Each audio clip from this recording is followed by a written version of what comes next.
안녕하세요. 파노튜브입니다.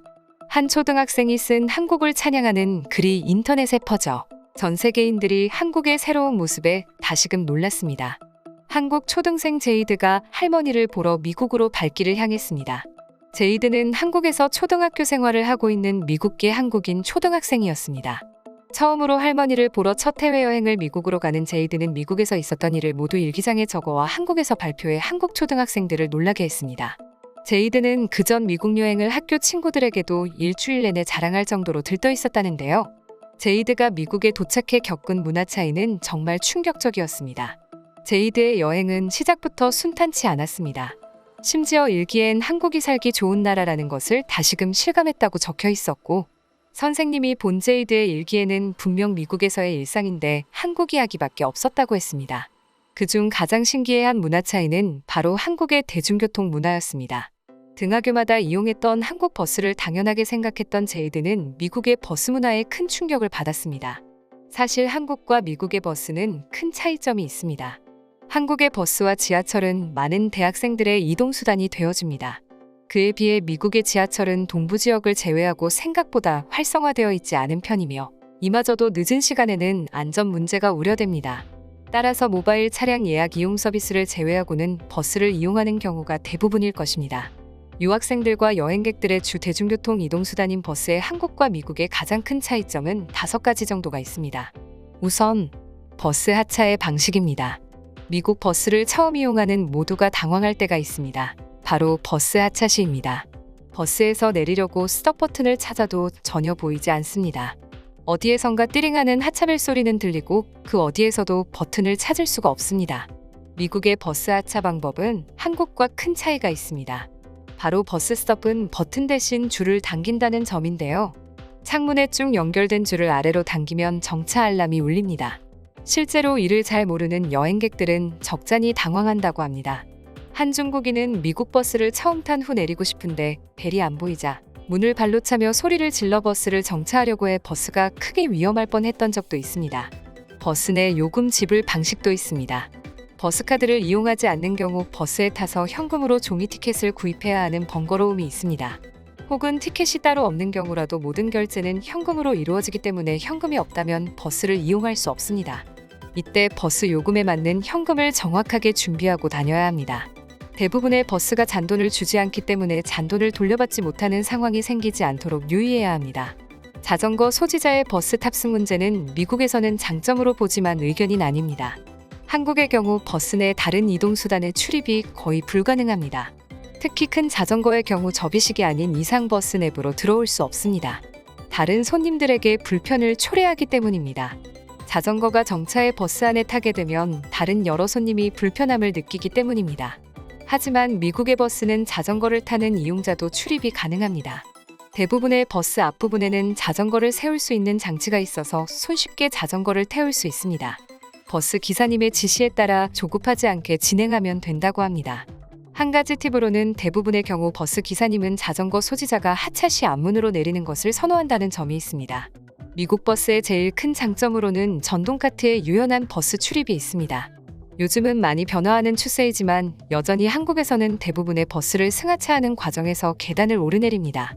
이에 비해 미국은 일부를 제외한 대부분의 버스에 계단이 없으며 전동카트나 휠체어가 쉽게 탈 수 있도록 버스 자체가 내려가기도 합니다. 가끔 접이식 계단이나 판이 나와 인도와 버스를 연결하는 방식을 쓰기도 합니다. 실제로 이 방식은 한국에서도 도입하려고 여러 방면으로 시도하고 있다고 합니다. 사실 미국에는 한국보다 아주 다양한 버스 형태가 있습니다. 미국 버스의 내 외부의 모습은 정말 놀랄 만큼 상당히 다양합니다. 케이블카, 트롤리 등 한국에서 볼 수 없었던 다양한 종류의 버스의 모습을 볼 수 있습니다.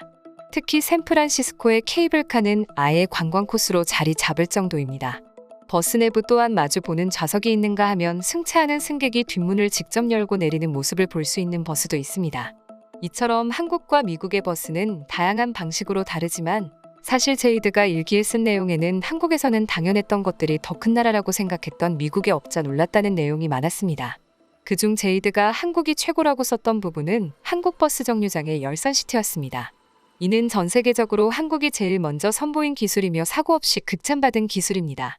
일본에서 한국으로 놀러온 유명 여행 전문가가 쓴 글입니다. 그는 한국을 극찬하며 동시에 일본도 배워야 한다고 덧붙였습니다. 추운 겨울 버스를 이용하는 사람들을 위해 설치했다고 하는데요. 대체 얼마나 따뜻할까요?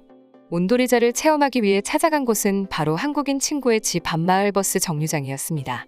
겉으로 보기에는 그냥 의자와 다를 바 없었습니다. 다른 의자와 다른 점이 있다면 예쁜 그림과 글귀가 있다는 정도? 처음엔 솔직히 말해 야외 의자가 따뜻해봤자 얼마나 따뜻할까라고 생각했죠. 일단 큰 기대 없이 앉았는데요. 1분 정도 지났을까요? 엉덩이가 따뜻해지기 시작했습니다.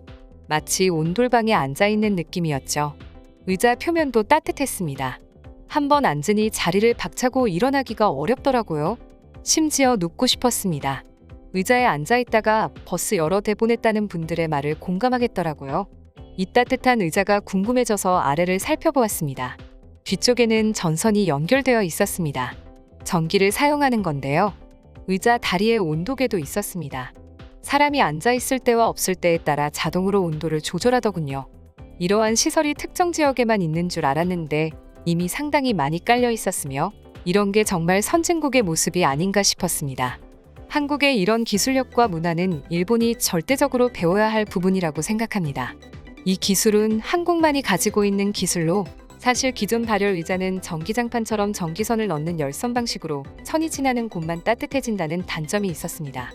그러나 이번 버스 정류장 열선 시트에 쓰인 나노 탄소 면상발열 의자는 열전 도율이 높은 탄소 나노 소재를 사용해 면 전체가 골고루 따뜻해지며 최대 60도까지 올라갑니다.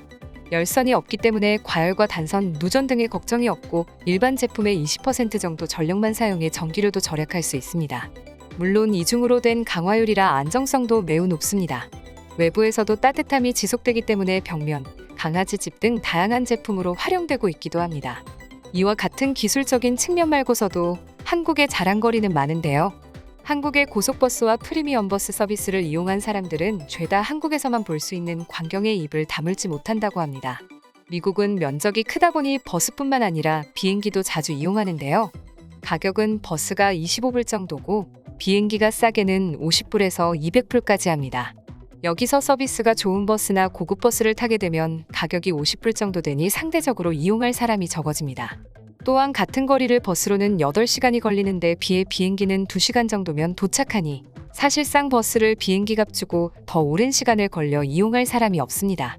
물론 지역적인 문제도 있겠지만 한국의 버스 시스템과 서비스가 전 세계 제일이라고 자부할 수 있을 정도로 발전했다는 것을 잘 알 수 있는 사건이었습니다. 파노튜브는 한국의 문화를 널리 알리고 앞으로 전 세계가 한국은 명품이라는 인식을 가질 때까지 빠지지 않고 좋은 소식을 가져오도록 노력하겠습니다. 이상 파노튜브입니다. 시청해주셔서 감사합니다. 구독과 좋아요는 영상 제작에 큰 힘이 됩니다. 눌러주셔서 감사합니다.